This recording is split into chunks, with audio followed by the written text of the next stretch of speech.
देखिए जैसा कि ट्रांसफॉर्मेशन शुरू किया गया है और ट्रांसफॉर्मेशन में एक पार्ट अपलोड कर दिया गया है और ट्रांसफॉर्मेशन का अर्थ भी हमने पूरा व्याख्या करके हमने बता दिया है ट्रांसफॉर्मेशन क्या होता है। एक बार फिर से मैं बता दे रहा हूं, ट्रांसफॉर्मेशन का अर्थ होता है रूपांतरण या रूप परिवर्तन, अर्थात किसी भी सेंटेंस को उसके अर्थ में परिवर्तन किए बिना उसके रूप को बदल दीजिए तो वही क्या होता है, ट्रांसफॉर्मेशन। और हमने इसमें एक यानी पहला हमने जो शुरू किया था रिमूव टू, यही मैंने शुरू किया था। और रिमूव यानी टू वाले में दो नियम होता है, अर्थात हमको एक यूज टू पढ़ना है और एक रिमूव टू पढ़ना है।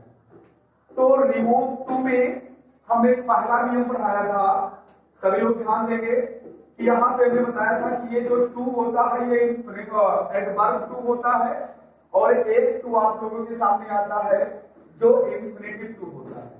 ये एडवर्ब टू है, इसका अर्थ होता है अत्यधिक, मतलब बहुत ज्यादा, निगेटिव भाव देकर होता है, जितना होना नहीं चाहिए। उसके बाद इस टू का अर्थ होता है के लिए, ना लिए वर्ब में आता है और के लिए का भाव देता है, इसको हम इंफिनिटिव टू कहते हैं, इसको एडवर्ब टू कहते हैं। हमने बताया था कि अगर ऐसा कंडीशन मिले तो इस टू को सो में बदल दीजिए और इस टू के जगह पे आपको कई चीजें मिलेगी। एक तो मिलेगा दैट, उसके बाद सब्जेक्ट और उसके बाद कैन नॉट या कुड नॉट में से कोई एक मिलेगा। कैन नॉट कब होगा, जब इधर प्रेजेंट होगा, कुड नॉट कब होगा, जब इधर पास्ट होगा। ये चीजें मैं पहले ही वीडियो में पढ़ा चुका हूं और इसके आगे जो बचा हुआ सेंटेंस है वो ले लिया जाएगा। ये कितने के जगह पर होंगी, ये इंफिनिटिव टू के जगह पे आएगा और इस टू के जगह पे कौन आएगा, सो आएगा। ठीक है, अब हम इसका दूसरा रूल पढ़ाते हैं कि हमने ये बताया था कि ये जो सब्जेक्ट आता है ये सब्जेक्ट कौन होता है, पहले वाला ही सब्जेक्ट यहाँ पे उठा के रख देते हैं। दूसरे रूल में हम बताते हैं कि यदि यहाँ पे सब्जेक्ट कोई ह्यूमन ना हो, मानव ना हो, तो हम सब्जेक्ट क्या लेकर देख सकते हैं इसमें। इसका दूसरा रूल ये होगा, लिख सकते हैं सभी लोग, जब वाक्य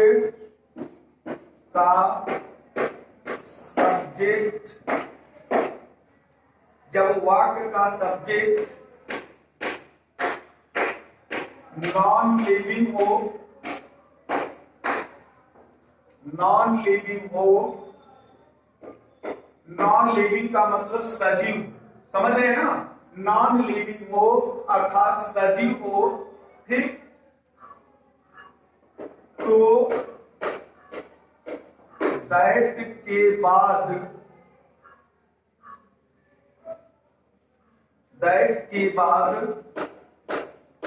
सब्जेक्ट या तो आई, देखिए आई हम लिख सकते हैं, या तो आई या वन, इन दो में से हम कोई अपने मन से ही डाल सकते हैं, या हम आई लिखते या वन लिखते, यानी जो भी सब्जेक्ट हमें समझ में आए हम वही लिख सकते हैं। ठीक है, देखिए इसका एग्जांपल है कि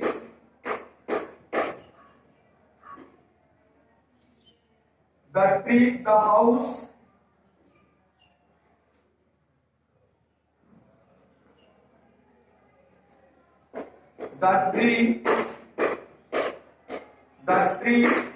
is to, देखिए यहां पे एक चीज हम लिखते हैं, नॉन लिविंग हो या और करके हम लिख देते हैं बेजानदार हो। बेजानदार का मतलब ये है या तो वो नॉन लिविंग हो, निर्जीव में हो, और या तो बेजानदार हो अर्थात वो ऐसा सब्जेक्ट हो जिसमें हमें ऐसा लगे कि वो तो ना हमसे बात कर सकता है और ना हमें ऐसा लगे कि वो कोई क्रिया कर सकता है। ठीक, ऐसा सब्जेक्ट दे दिया गया हो तो हम क्या करेंगे, सब्जेक्ट जो दैट के बाद सब्जेक्ट मानेंगे वो या तो आई हम मान लेंगे या तो वन मान लेंगे। The tree is too high, the tree is too high to climb. यानी ये एग्जाम्पल है और एग्जाम्पल में ये देखिए अभी तक तुम लोग पढ़ के आए हो, अभी पहले वाले वीडियो में पढ़े हैं, सेम वही रूल यहां फॉलो करना है। इस टू को हम किसमें बदल देंगे, सो में। सबको ये मालूम हो गया होगा, आगे पूरा उतार देंगे। द ट्री इज, ये पूरा उतार देंगे, the tree is so high. ये सब हमको पहले वाले ही नियम पर करना है। बस इस नियम में केवल इतना ही अंतर है कि इस टू के जगह पे हम दैट को लगाएंगे ही, और सब्जेक्ट अगर हमको लिखना है तो क्या बताएं, यहां सब्जेक्ट हमको ट्री मिला है, ट्री मिला है ना, और ट्री से अगर हम यहां सब्जेक्ट उठाएं तो हमको यहाँ पे नाउन है तो यहाँ प्रोनाउन लाना होगा, और प्रोनाउन क्या होगा, इट। तो देखिए यहाँ पे जो काम कर रहा है, काम पेड़ नहीं करेगा, काम कोई और करेगा, थर्ड पर्सन करेगा। इसीलिए ये पेड़ एक बेजानदार में आता है और हम बेजानदार चीजों को यहाँ सब्जेक्ट नहीं बनाएंगे, या तो हम वन लगा दें और या तो आई लगा दें। ठीक, क्योंकि ये पेड़ क्या है, बेजानदार, समझ रहे हैं ना।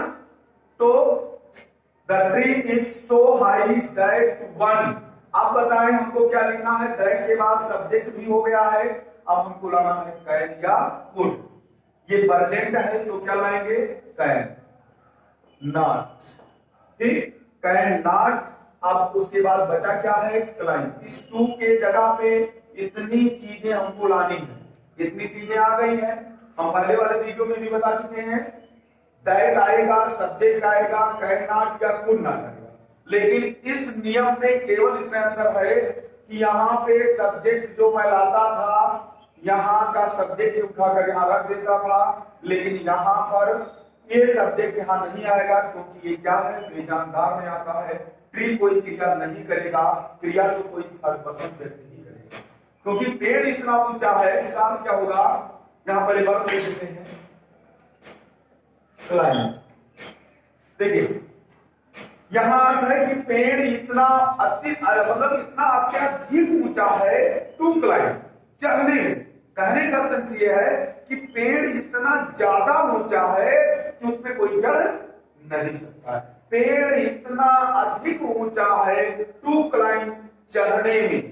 ठीक, और इसका अर्थ क्या निकलेगा, ट्री इज सो हाई, पेड़ इतना अधिक ऊंचा है कि कोई चढ़ नहीं सकता, कोई भी चढ़ नहीं सकता है। दोनों का अर्थ सेम है, देखने में केवल उसका रूप चेंज हो गया। अभी यहाँ पे लोगों को लग रहा होगा कि यहाँ कैसे अर्थ वही दे रहा है, यह भी अर्थ वही है कि tree is too high to climb. अभी लोग कहते नहीं, अरे बहुत ऊंचा पेड़ है चढ़ने में, अर्थात इसके कहने का सेंस वही है कि पेड़ बहुत ऊंचा है चढ़ने में। ये इसका कहने का मतलब ये हुआ कि पेड़ इतना ऊंचा है चढ़ने में कि उस पे चढ़ नहीं सकते। वो अगर हम भाव निकाल के देखेंगे तो अब उसका वही है कि पेड़ अत्यधिक ऊंचा है चढ़ने में, मतलब चढ़ नहीं सकते। वही के अर्थ यहाँ पे स्पष्ट रूप से आ गया कि पेड़ इतना अधिक ऊंचा है, कोई चढ़ नहीं सकता। ये एक नियम तुम्हारा हो गया है। ऐसे अब एक्सरसाइज जो है कई मिलेंगे, उसका एक्सरसाइज करिएगा, केवल ध्यान दीजिएगा सारी प्रक्रिया हमको वही करना है।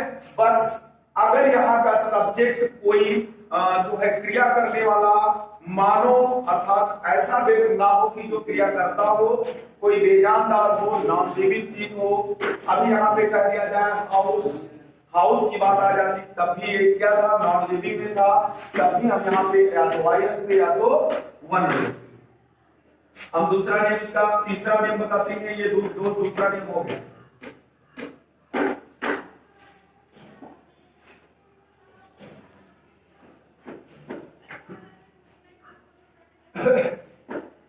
देखिए तीसरा नियम इसका ये है कि जो इंफिनिटिव एक टू हो, ध्यान दीजिएगा सभी लोग, सब्जेक्ट इसका बेजानदार ही हो, पूरा लिख देते हैं। यदि वाक्य का सब्जेक्ट इट हो, यदि इट को संबोधित करने वाला कोई सब्जेक्ट है, जैसा हमने पहले ही बताया कि उससे हमको सब्जेक्ट क्या मिल जाएगा, इट। जैसे भी ट्री आया था तो ट्री से हमको सब्जेक्ट क्या मिलता, प्रोनाउन क्या मिलता, इट ही तो मिलता। तो इट सब्जेक्ट इट हो या बेजानदार हो।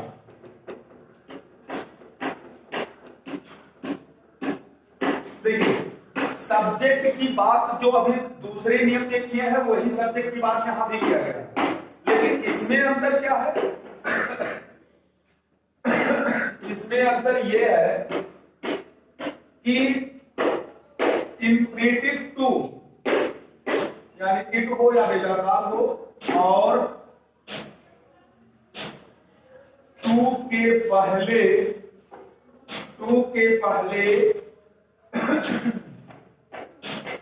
और मी हो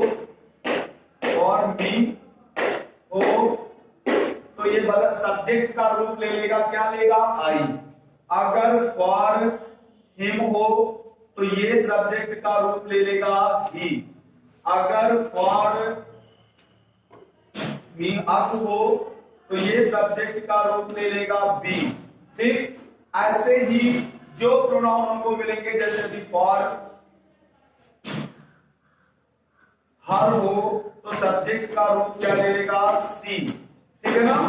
तो यही चीज ध्यान रखना है कि यहाँ पे जो भी ऑब्जेक्ट रूप में मिलेगा ये पूरा कन्वर्ट होके किसमें हो जाएगा, सब्जेक्ट रूप में हो जाएगा।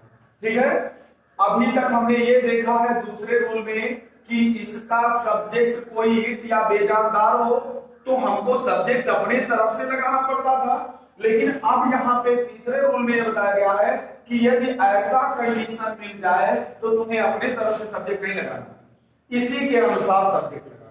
यहां इस पे इसके अनुसार सब्जेक्ट देना और दूसरे नियम में अपने तरफ से सब्जेक्ट देना। इसका एग्जांपल देखिए इसको हम मिटा देते हैं, सभी लोग नोट कर लीजिए।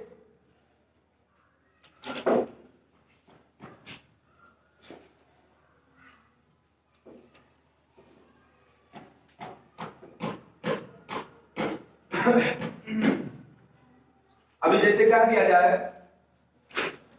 इट वाज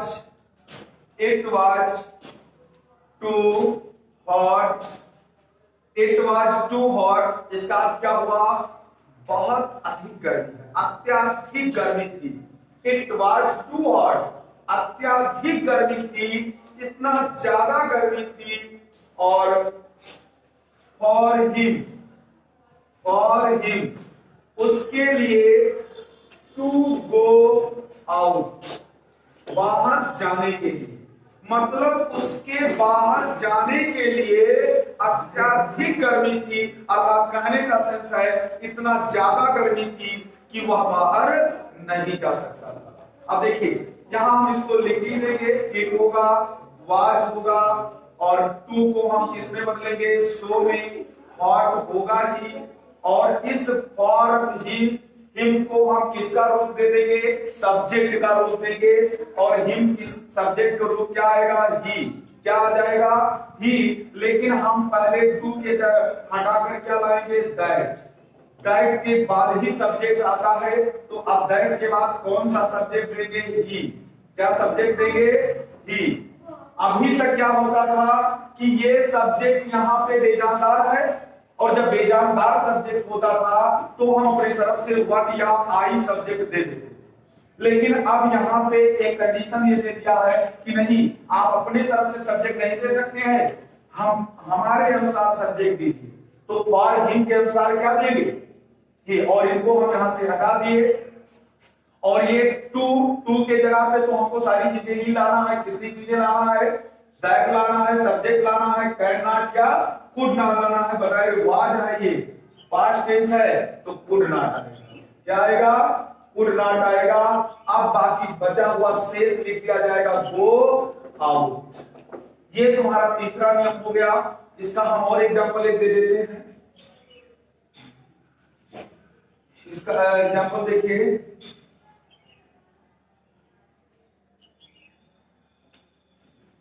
इसको मिटा देते हैं।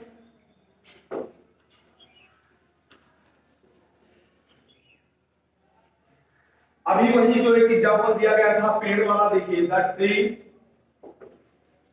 The tree is too high for us to climb. देखिए यहां पे दिया हुआ है, अभी यही मैंने दिया था तो वहां पे फॉर अस नहीं है। इसके दूसरे वाले रूल में हमने यही एग्जांपल दिया, लेकिन वहां फॉर अस नहीं आया था। तो अगर फॉर अस नहीं आया था तो हमें क्या करना था? ट्री एक क्या है? इट वाला सब्जेक्ट, अर्थात इससे हमको क्या मिलेगा? इट ही तो मिलेगा, बेजानदार है तो इट मिलेगा। इसका मतलब हमको अपने तरफ से सब्जेक्ट डालना था। सब्जेक्ट हम क्या डाल सकते थे? आई या वन। लेकिन अगर यहाँ फॉर अस टू के पहले दिया है तो अब फॉर अस हो, फॉर मी हो, फॉर हर हो या जो है फॉर देम हो, कोई भी प्रोनाउन जो ऑब्जेक्ट रूप में दिया हो तो उसका हम सब्जेक्ट ले बना के और वही सब्जेक्ट यहां लिखेंगे। सारी चीजें वही करना है। द ट्री इज सो लिखेंगे, हाई लिखेंगे और इस फॉर अस को हम सब्जेक्ट का रूप दे देंगे, लेकिन इस टू के जगह पे पहले दैट लाएंगे। अब इसका सब्जेक्ट रूप क्या लिखेंगे? बी। उसके बाद क्या लिखेंगे? ये चाहे तो कैन नॉट, उसके बाद क्लाइंब। ये तुम्हारा बन गया। अभी यही एग्जांपल पहले बनाया गया था तो यहां पे मैंने वन लिख दिया था, इसलिए क्योंकि ये फॉर अस हमको नहीं मिला तो हम अपने तरफ से उसको दिए, लेकिन फॉर अस मिल गया तो हम क्या कर देंगे?